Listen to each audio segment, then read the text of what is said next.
Welcome to another episode of We Don't Die. I'm your host, Sandra Champlain, author of the international best-selling book called We Don't Die, A Skeptic's Discovery of Life After Death.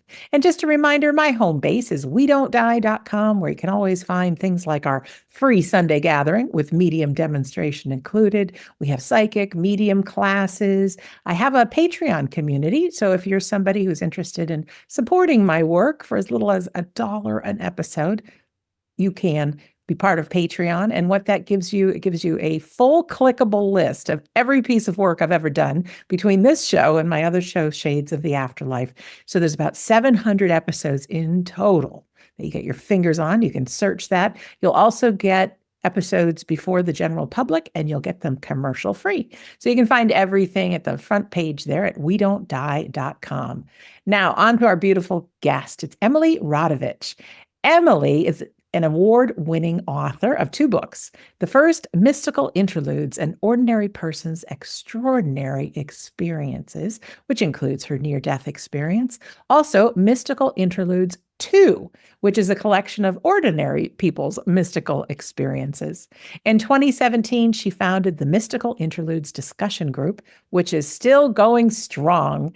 After retiring from her career of teaching secondary English, she traveled to parts of the United States, Europe, Egypt, China, Thailand, and Israel, partly to explore spiritual, religious, and supernatural mysteries. Emily lives near Pittsburgh, Pennsylvania, with her husband, Jim. She is the mother to 3 children and grandmother to 2 grandsons and 2 granddaughters. She says her offspring includes several talented musicians and singer-songwriters. Well, no doubt, because they come from wonderful stock. You can find out more about Emily at mysticalinterludes.com. Emily, welcome to We Don't Die. It's so nice to have you here.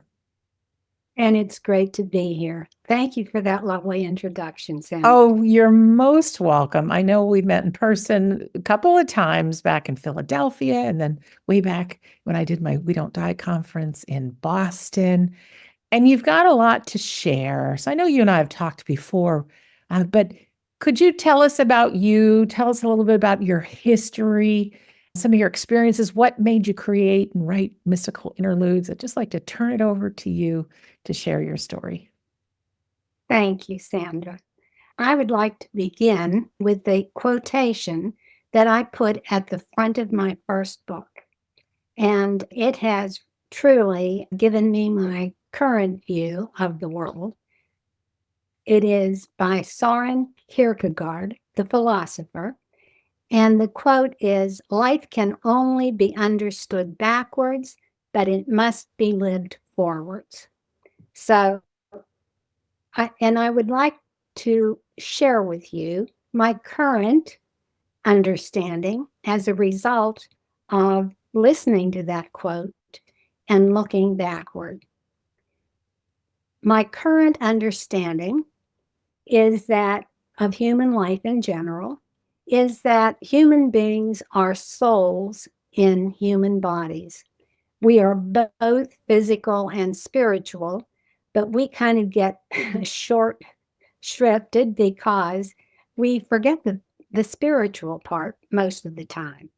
So what happens is that our concepts, and everybody knows this, but I'm just going to remind you a little bit. Our concept of the world is passed down to us by our families and our environment. It shapes our attitude of people, of everybody else. And it all depends on the family that we were born into. If, you can certainly see a difference. If you were born into a loving family, whether atheist or spiritual or religious, would be one way of seeing the world. But if you're born into a family that supports criminality or terrorism or someone like the Ku Klux Klan, you would be an entirely different person. So we are programmed with how we think, what we think, and who we are. And until we delve within to connect with our soul, we really don't know. And that is such a marvelous discovery. So all of us at any given time are on that spectrum between the identity that we were given and the search for who we truly are. All of us are there at all times. Now, now I'd like to share with you what I understand from looking backwards. And one of the first things that I understand is that I was blessed to be born into a family, a loving family. My mother, we were poor. We lived in a coal mining town. My mother was only 17 when she had me. And we didn't belong to a church because my parents came from separate religions, opposing religions, really. One was Serbian Orthodox and the other one was Roman Catholic. So you can imagine the way they felt about each other. My mother gave me the greatest gifts of life. First of all, we didn't go to church, but she did not try to teach me about religion or God, anything spiritual, until I asked. And she modeled prayer for me every evening at dinner time for as long as I can remember. I would sit across from her and watch and listen to her talk to somebody invisible, as though they were standing beside her. So, of course, my first questions, and I was pretty young at the time, who are you talking to? And she explained. She used the word God. I no longer use that. I have other words, as everybody does, for our universal, beyond universal reality of all that is. But at that time, she explained that God was everywhere and that he heard each person's prayers. And of course, that confused me. And I said, how in the world can God be everywhere and hear each person's prayers, be within us and outside us all the time? She gave me a brilliant answer, two brilliant answers. The first was air. She said, Emily, air is everywhere, all the time, and it is within you and around you all the time. And without it, you wouldn't be alive. And then she said, love is the same way. It's with you all the time, within you and outside of you. And when you leave the house or when I am not in the house with you, you know that my love is still there. So that started to make sense. But my questions never ended. And so the next one was, how do we know that your prayers are answered? How do we know what God does? How can we see it? So she gave me a handful of seeds and we went outside and we planted them and watered them. And I watched, and the little green shoots came up, and finally little pink flowers bloomed. And I got it. I looked at those flowers. Of course, I had seen flowers and grass and trees and sky before, but now it took on a whole new meaning. When I looked at a tree, I realized that it grew from the ground, and all we did was plant a seed, and there was something amazing going on. Anyway, as a result of that, I don't think I believed in God. I think I knew there was a God. There was an invisible power with me, within me, around me all of the time. Well, that was a blessing because the first day of school in second grade, a shoe dropped like a rock into my life. I came home that day from school, and by that time I had two younger brothers. And when I came home, there was a babysitter there, and she had a letter from my dad. And I was so confused. My mom was gone. And when my dad came home, the babysitter gave him the letter, and it told him that my mother had left.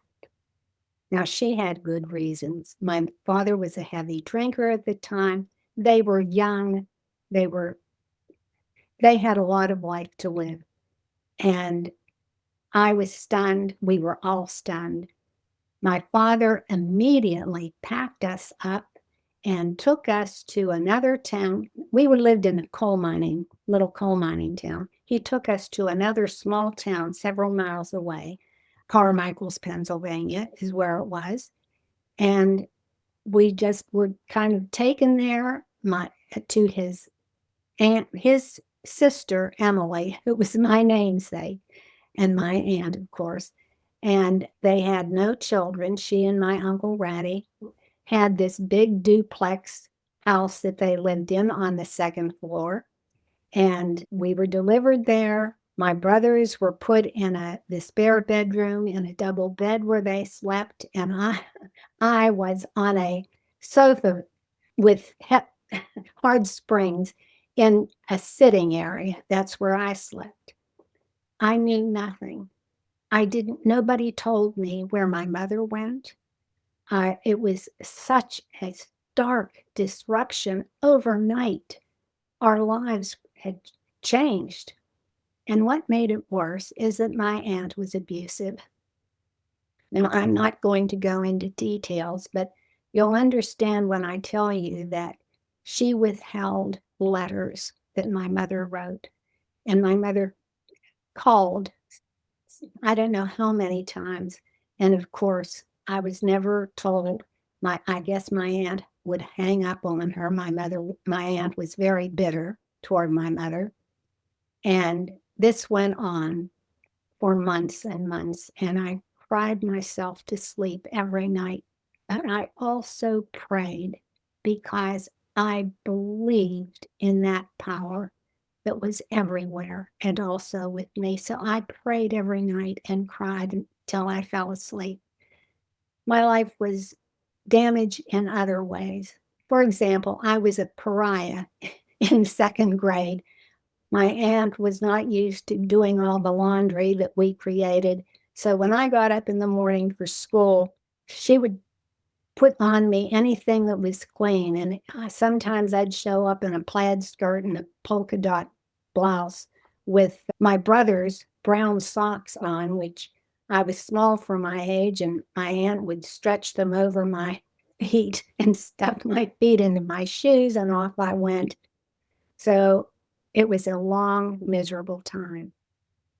And then one day I heard it was on a Sunday. I remember this so clearly. My brothers and I were sitting on the floor playing, and we heard the door open and footfalls on the steps coming up. It was more than one person, and it was my mother and my dad. Oh, I still feel it to this day, the happiness. We we got together in another room, and they announced to us that we were going to be a family again. And my dad was looking for a place for us to live where we could all move in together. And it might take several weeks until he found a place, but we were going to be together. And my mother would come and visit as often as she could. Well, that night, when I got onto those awful springs of that sofa, something was different. I was lighthearted, and I went to go to sleep, and all of a sudden I realized I wasn't crying and I wasn't praying. And then I sat up and I said, "Oh my gosh, God answered my prayer. I prayed every night and my mother is here. Oh, this is so wonderful." I wanted to jump up and run through the house and shout with joy and so on. Well, that was kind of short-lived, I hate to say, because After several weeks, my father got, when we were together, my father announced that he had found a place for us to live. And as it turned out, the other part of the duplex in which my aunt and uncle owned was vacant. And my father felt beholden that we should give them the income because we would be renting somewhere. And so we moved next door. Now, that was truly the other shoe dropped because my aunt really despised my mother at the time. And I, of course, was her nemesis and she was mine. And so she started making up stories about my behavior, accused me of, said that she heard that I stole penny candy from the store across the street, that I ran an errand for her. And she told me to leave the change on the table along with the item. And then she came and told my mother that I had stolen from the change.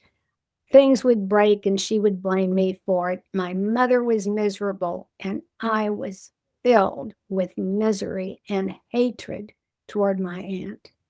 And this went on until I could bear it no longer. And one day I dropped to my knees and I prayed. And this is so significant, Sandra, because I had a trust in that power. And my question was, I said, Dear God, I am so filled with hatred and my stomach hurts all the time. I am so miserable. Please tell me how I can get rid of this, how I can change this. And I waited. And the word forgive dropped into my mind. Now, I was surprised. That was not the answer I was hoping for.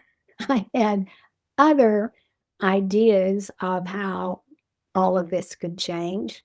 That was not one of them. Now, I had heard the word. I thought I knew what it meant, but I sure didn't know how to go about it. So, but I felt uplifted and I went out and played with my friends. And the next day, I remember saying to my mother, Well, to forgive somebody, does that mean that you forget the, the harmful things they did to you? And she simply said, I don't know. I don't think so. I don't see how you can forget. And I went around asking everybody I could, and nobody had an answer. But I knew I had received the answer and I had to do everything I could to carry through. So one day I stopped at the Presbyterian church that was run by a very beloved minister. We didn't go to church, but we all loved Reverend McCready. And so I stopped after school. And of course, my voice echoed through the church because I stepped into the side door and I called, Reverend McCready. He said, Who is that? I said, It's Emily. Come into my office. I said, I have something to ask you. Can you please tell me what it means to forgive? Now, I'm going to tell you that it was a beautiful, beautiful conversation, which I write in detail in my book, but I'm going to cut to the chase here because the first thing he said was love. He said, Emily, in order to forgive anybody, you have to love. Do you know what it is to love? Do you have love in your heart? And I thought of my mom and dad and I said, yes, I do. And he said, the next thing you have to do is to take a God's eye view of the person who did you harm. He explained that when somebody hurts you and you look at them, it's like looking at a ball game through a teeny peephole. You only can see what you're allowed to see, But what's happening is your feelings inside only allow you to see the darkness of that person. You don't see anything else. And the next thing is you have to be able to learn as much as you can about the other person. So weeks went on. I would try to love my aunt. That didn't work. I tried to take a God's eye view. I tried to see her around other people who showed her love. That didn't work. And finally, I asked my dad, what what kind of a life did Ann have growing up? And my dad frowned and he shook his head and he said, "Oh," he said, "it was not a good life, Emily Ann." He said, "She only went to the third grade. She wasn't able to finish school." Well, I was in third grade at the time. And I said, "Why not?" And he said, "Well, my mom gave birth to 11 children, and Aunt Emily was the firstborn. And from the time she was able, she was taking care of babies, changing diapers, cleaning up vomit, carrying and hushing the babies when they cried." And he said, and she did that and had to drop out of school because she missed so much school. And then the way she married Uncle Ratty was that he's much older. He visited your grandfather one day and he saw your Aunt Emily, and he simply asked her dad if he could marry her. And of course, it was like an arranged marriage. So she had a very, very difficult life. Well, Sandra, I started to think about, wow, I'm in third grade. What if I had to do that? And I love school and I love my friends. And what if I couldn't go to school? And my heart began to soften. So finally, with that, I grabbed onto that and I went to my friend's mom because she had marigolds in her yard. And I asked her if I could have some. We picked them and I went straight to my aunt and I knocked on the door and she said, "Who's there?" And I said, "Emily Ann, what do you want? Come on in." I walked in and I had the flowers behind my back. And I said, "Ann, I never thanked you for taking care of us the way you did. Now I know that you probably weren't ready to take care of 3 children, and it was a lot of work for you. And I just want to thank you." And I brought these and I handed her flowers. Well, she leapt from her chair, came over, grabbed me, and hugged me so tightly that I thought I was going to suffocate because she was bulbous and she was just roly poly, and it was so wonderful. And she hugged me and we swayed. And she looked at me and she said, "Now you come and sit down right now. I have some fresh raisin filled cookies. I'll get you a glass of milk." We sat at the table. She looked at me, smiling like I'd never seen her smile at me. And she said, "Tell me about school. Who are your friends? What games do you play?" And there was an instant transformation. It was so beautiful. That is so special. And I can feel the forgiveness and the transformation. Emily, our time goes by so quickly on these shows, and I know that you have supplied so much about forgiveness and love and that perspective of where you started. You have become someone who is an advocate for the afterlife, and you've had your own experience. Would you mind, and I don't mean to cut you short, but if we can shift to some of your stories? We have an audience that are really hungry to believe that their loved ones have gone on. Absolutely. I just want to say, I found this quote that I just want to share. "When a deep injury is done to us, we never recover until we forget." Beautiful. And now Thank I'd you. like to share my near-death experience. It was this another miracle. I was 18 years old. It didn't happen in the hospital.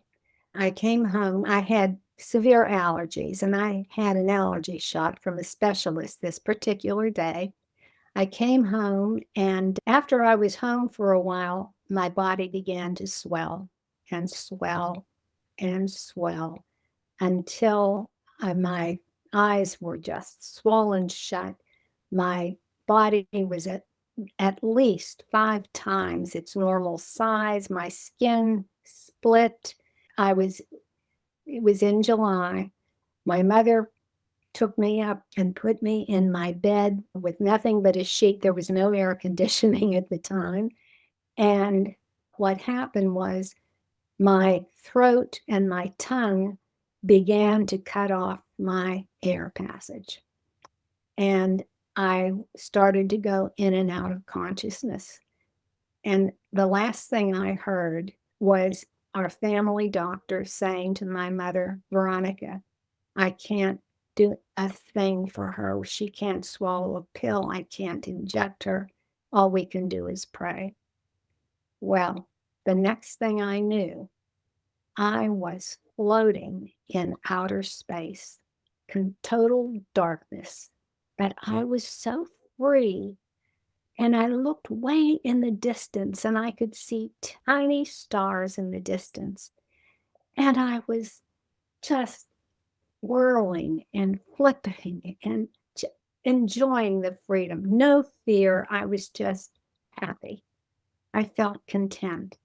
And then in the distance ahead of me, what did I see but a passenger train?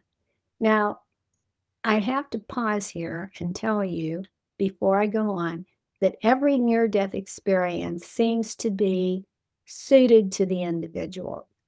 Well, a passenger train was so perfect for me because my happiest day in my childhood was a trip that I took on a passenger train with friends.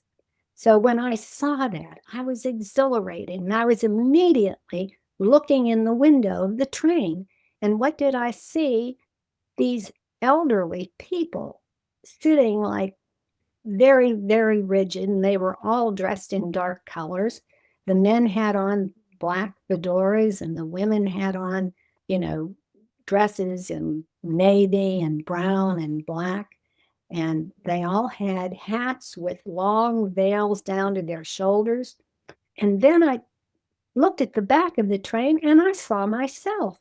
And there I was, looking so pink and alive. And I was in my one of my favorite dresses, light blue with a white collar around it. And the next thing I knew, I was instantly in my body on that train.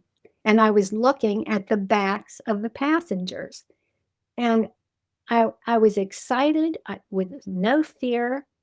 And then I became curious because they weren't moving.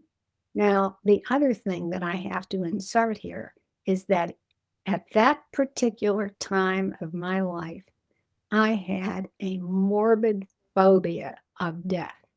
And it happened when we lost a beloved neighbor of ours. So I'm sitting back there and I'm looking at the backs of the passengers, and I started to wonder why they weren't talking. They didn't move. Were they going to a funeral? Oh, or could they be dead? And the next thing coming down the aisle is this very tall conductor. And when I say tall, I'm talking 7 or 8 feet tall. Comes down the aisle with the conductor's hat atop this head of white, dazzling hair, a face filled with joy and love. And he looks almost into me and he says, Hello, Emily. And of course, my first words are a question. And I said, Can you please tell me where this train is going? And he said, We'll be there soon. And I said, Well, what about these people? They seem to be, are they dead? And he said, "Not really." He said, "Emily, I want you to remain here. We're coming to our stop. I'm going to go forward and open the doors, but and the passengers will get up to leave, but you remain here and I'll come back and get you." Well, that's exactly what happened. The passengers got up very slowly and rigidly, started toward the open doors, which I could not see beyond at that time. The conductor came back and took my hand, and I want to tell you, Sandra, I felt so loved and so safe and secure with him. So we began to follow the passengers toward the open doors. And when I got to the point that I could see beyond those doors, I was astonished by the most brilliant, beautiful light. I've never seen any light to compare with it in this life. And I was so overwhelmed by the love that just seemed to penetrate my entire being. And it was, oh, and it was more than light. And there's no way of describing it, but it was also color and music. It had substance. It was everything. And as I watched each person step off that train, I saw them merge and become one with the light. And it just seemed so natural and so normal. And when I looked beyond the people, I could see little houses, little buildings, and I had a knowing that each one seemed to retain who they were, but at the same time, they were a part of the larger light, and they were going to be in community with friends and loved ones there. And I wanted to leave. I was at home, and I stepped forward, and the conductor was holding my hand, and he pulled me back and he said, "Emily, you may see, but you may not leave the train." And that was, I asked him for one more look, and I looked around the corner. Now, I didn't know much about angels, except that my grandmother had placed a little picture of a beautiful angel above my crib. So I thought all angels were female. I don't know what, I don't think they have sex. I don't know what about that. But when I looked around the corner, Sandra, standing on this little dome was this giant angel. He was as tall as the conductor, and he lifted his majestic wings and simply floated down. And that was my last memory. When I woke up, my mother, God bless her, she was applying cold compresses to my swollen face, but the swelling it was 4 o'clock, I think, the following day. And the swelling had gone down enough that I could see blurry gray light through my swollen eyelids. And I must have had tears because my mother said something about, oh, if she could only take my tears of suffering. And I couldn't speak. And I wanted to tell her these were my tears of suffering. I was feeling love, overwhelming love and joy and ecstasy from my experience. And that was that. The bad thing is, I don't know if it's bad. I guess it's just the way the world works, this world. I was living at a time when you couldn't even speak of such things. If you tried to talk about anything mystical, it was like you were wearing a tinfoil hat. So I finally told my mother about this when I was able. She told me to keep it to myself. So I suppressed it for years and years and years. I had no clue as to what had happened to me. And nobody ever talked about such things. I thought I might be the only person that something like this happened to. I knew that I had seen the other side. in the light of God. And that just stayed with me, but it was way deep within me. I tried not to think about. I even felt guilty thinking about it. But I wasn't ready for what happened next, Sandra. Which is? Which is I started to have mystical experiences, one after another.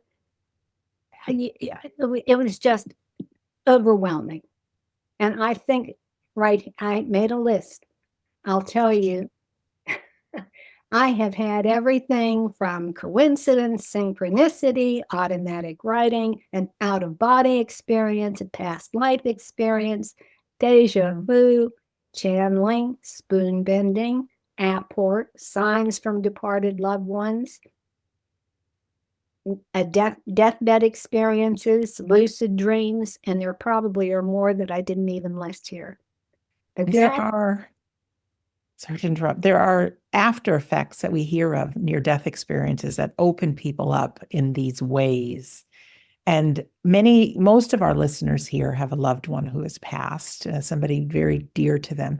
Could you share some of those mystical interludes with either yourself or someone who's in book number 2 that talk about whether it's deathbed visions or signs from loved ones, some of those really strong ones that have you believe that we go on? Oh, absolutely. As a matter of fact, not only do I believe that we go on, I had a vision of a past life of mine. But let me begin first with I'm going to connect these. I was with my mother in law, I've been married 3 times. And every one was a wonderful experience. I mean, I learned so much from the experience. But anyway, my first mother-in-law was British and we were very, very close. And I was with her when she passed. And she had told me stories about her life in England. And she had lost her sister, Hetty. Her name was Henrietta, but my mother-in-law referred to her as Hetty. Hetty passed when she was 18 years old. And my mother-in-law was still grieving over that death all those years later. So on her deathbed, she had asked me to please remove her rings and pass them on to her granddaughter. And we're sitting there, and all of a sudden, her pupils were no longer dilating or something, but she tried to sit up and her face glowed and she said, "Oh, Emily, it's Hetty. Hetty, I want you to meet my precious daughter-in-law, my precious daughter-in-law, right? Emily." And I couldn't see Hetty. But my mother-in-law's face was glowing with ecstasy. And then she said, "Oh, Emily, dear, look at those beautiful children romping through fields of daisies. It's so lovely, my darling." And then she passed. Okay. So I shared that beautiful sacred moment with her. Now let's fast forward. My daughter was an infant, only about 3 months old, when her grandmother passed. And this is one evening after my daughter Marion, and who is my mother-in-law's namesake, she was walking and she had those white high top shoes and she had scuffed them. And I was alone one evening in our apartment and I was polishing those little white shoes. And I was thinking of my mother-in-law. Now, we had on a bookshelf behind me a wedding gift, and it was an orange-colored wine decanter, and it had 5 or 6 little stemless wine glasses sitting around it on the bookshelf. And they were thicker at the bottom than they were at the top. Now, understand this. I'm sitting there by myself, and all of a sudden I hear clink, and I turn around, and one of those wine glasses was lying in two on the bookshelf. And I immediately knew that Mother Marian was with me. And mentally, I was saying, "Oh, I'm so happy. I know you're here. This is so wonderful." And I had this conversation. And then later, my husband came home. Well, now I can understand how he must have seen this because he comes through the door. We have greetings. And then I said, "You won't believe what happened." And he said, "What?" And I said, "Look at this. Your mother is here with us. She broke this glass to let me know." Well, he just looked at me and he said, "Yeah, of course." He didn't believe it. So I let it pass. About a week or two later, I was cleaning out a drawer and I found an object that my mother in law had given to me. My Marion was taking a nap. I walked into the living room and I sat down, holding the object and thinking of her. And clink, another glass fell apart. And I was astonished. I was so thrilled. And in this process, I said to her, "Oh," I said, "please, please do this when Carl is here. He doesn't believe me. He doesn't know. And please." And that was it. Well, when he came home and he saw the second glass broken, he looked at me and he said, "Honey," he said, "you don't have to make excuses." He said, "It's okay if you broke the glass. I'm not upset. I know it was a wedding gift, but," and I was so hurt that he didn't believe me that I could barely speak to him. And we were kind of drifted apart for a while. And then I guess a few weeks went by and it was kind of frigid in our in our home. Marion was the one who kept us together. I was injured. So one night he came home and we sat together on the couch. He asked me to join him reading the newspaper. So he was holding one end of the newspaper and I was holding the other, and we were reading. It was very quiet. And all of a sudden, clink, the third glass fell apart. She had done exactly as I asked her to do. And my husband turned white. And I looked at him and I said, "I told you so. I told you that I hadn't broken these." I said, "She's here. Don't you understand?" And it was, our reactions were so different. He got up, stared at the glass, picked it up, took it to the garbage, and he said, that isn't anything of what you think it is. There must be some sound like dogs can hear and humans can't that penetrated that glass, or maybe it was an air current, and that was the end of that. But we did make up, and I believe that she remained with us for years afterwards. There were things that happened where my children could have been badly injured, and they would come out without a scratch. And I always felt that Mother Marian was with them. Very sweet. Very sweet. You can't make somebody believe. I think everyone on their journey, there'll be a time where they start asking themselves the questions. And, my subtitle is A Skeptic's Discovery of Life After Death. Why don't you tell us about your books, Emily, and then we can find out about your group that meets? We've got about 15 minutes left. Yes. Well, my first book contains 10 of my outstanding, I call them mystical interludes because sometimes the names overlap. I don't know what to call them. So I've just made up this umbrella term, whether it's a near death experience or a coincidence. I call it a mystical interlude.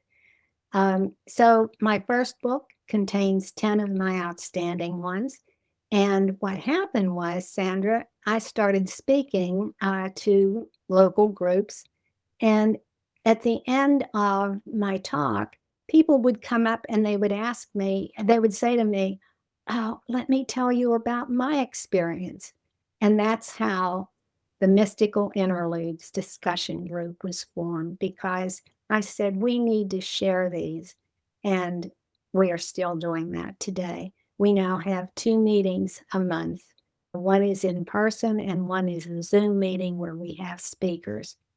Then the second book, at the end of the first book, I inserted a page asking people to share their stories with me, and they did. And I collected them and I published them in Mystical Interludes 2, the book that you mentioned earlier, a collection of other people's mystical experiences. And that's where that is. And I have found that I believe that everybody has mystical interludes. I truly Most believe. definitely. Most definitely. What are some of the stories from other people about these connections with their loved ones or their signs? There's one right on the top of my head. This one woman who wrote a story and sent it to me lives in this area, and her house had burned down, and she was refurbishing it. It had been rebuilt, and she was refurbishing it. And she wasn't spending money on, she got a lot of used furniture and so on, went to just to move in. And she grew up with a mother who would use doilies on different stands and so on in the old days to decorate. And she was at this consignment shop and she found these lovely doilies. And she thought of her mom. She bought them and took them home. And this one day she got up and she decided to decorate with these doilies. So she said that her mother always put them, like if it was a small shelf, she would arrange the doilies so that the triangle of a corner would hang over the shelf and she would place something on the doily. But Anita decided that she was going to do it her way. So as she decorated, she made all the doilies line up parallel with the edge of the shelf. So she left the house, went shopping, locked up. Nobody in the area had a key to her house. She went shopping, and when she returned, the first thing she noticed was that some of the doilies had been rearranged, and the corner of the doily, the lace, was hanging over on the shelves where she placed them parallel before she left. And she immediately knew that her mother had been there. And she said, "Thank you, Mom." Yes. That is such a sweet, sweet sign. As you're talking, my mother is Marion. So it just touched my heart when you brought up that name. And hopefully the glasses weren't expensive, were they? I have no idea because it was a wedding gift, but I think they were, because they were kind of ahead of their time, I think. Wine glasses in my era usually had stems. Yeah, well, she didn't mind breaking them for whatever reason. My heart was really touched of your story about your aunt. I think it's so important to just underline how important forgiveness is, not just to other people and trying to see their side of life, but to ourselves. What advice would you have for those that are maybe experiencing some guilt? Maybe their loved one has passed and they thought, I could have done this, or I should have done this, or what if I did this? What would you say to them, Emily? Say the most important, it's so important to understand that we start out with a programmed identity as to who we are, and that it's up to each of us to delve within to connect with our souls.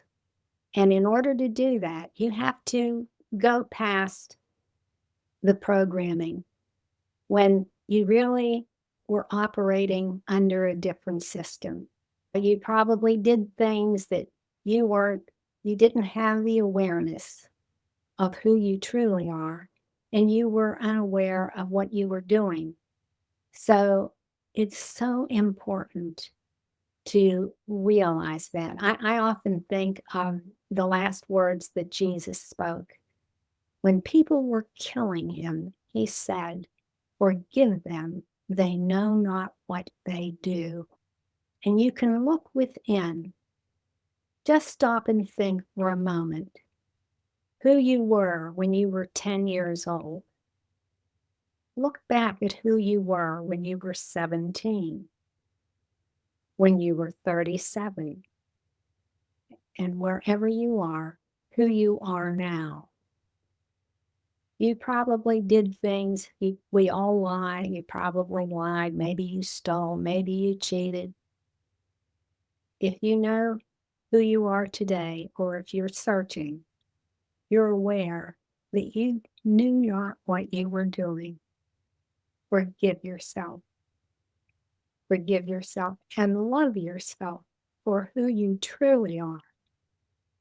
I think that Socrates knew what he was saying when he said, "Know thyself." He said the unexamined life is not worth living. Well, I don't know that whether it's not worth living. I have had family members and friends who have passed who never did have a clue as to who they truly were. And I grieve over that because all of us are connected to one another.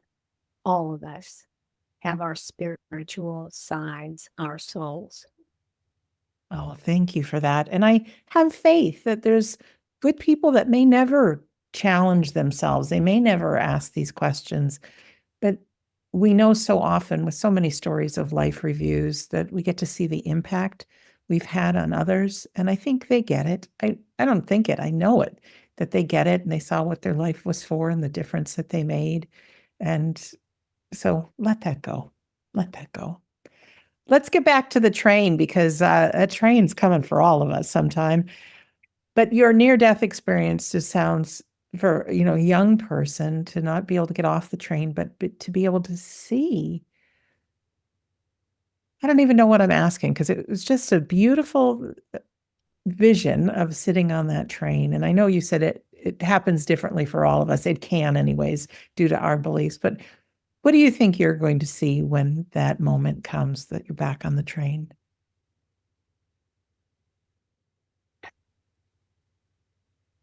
Well, I have another, when that moment comes, I hope and I believe that I will, just like what I saw, my spirit, my body is nothing, it will just decay. But who I truly am will rejoin the light, and I will take with me my experiences, my memories, and they will become a part of the whole. And I will probably spend time having to learn with things that I didn't learn before I passed. That's how I feel. But I had a revelation the other day about the train, Sandra, and that is the conductor. I was having a problem and I was meditating. And I simply asked a question, and why isn't this going the way I want it to go? It was something of that nature. And I heard, or I got a knowing, I don't know how to explain it, that said, "You're not in control." And I thought, right, right, I'm trying to control this and it's beyond me. And a few days later, it completely turned around and resolved itself once I realized that. And then the idea that that being on the other side who held my hand on that train was a conductor. And he was conducting wisdom, perhaps from the spiritual realm, to this tiny soul. Isn't that it just all of a sudden I thought, he's a conductor. It's like plugging an electric cord into the wall. It conducts electricity. Absolutely. Emily, your website is mysticalinterludes.com. Now, I'm assuming people can find your books there or links to your books, but do you also have the group there that people could join and maybe join on one of your groups? Yes, I believe I do. Yes, I do. And if I don't, it'll be there because I have been out of commission for a while, Sandra, because I'm now my husband's caregiver. And so we are revamping things at this time. Yes. No problem. I would just love to share your group and have people be able to partake in them if they'd like to. We have a Facebook page and it's a private page, but if you ask to be on the page, you can do that. It is called the Mystical Interludes Discussion Group on Facebook. Perfect. Okay. I love it. Okay. Emily, any closing words before we say our goodbyes for today?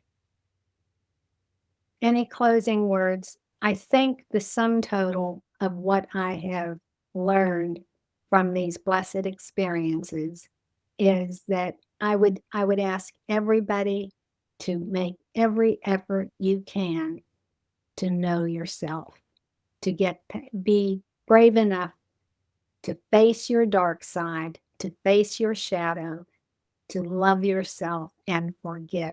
Your life will change. I guarantee you. Beautiful words. Emily, thank you for being our guest today.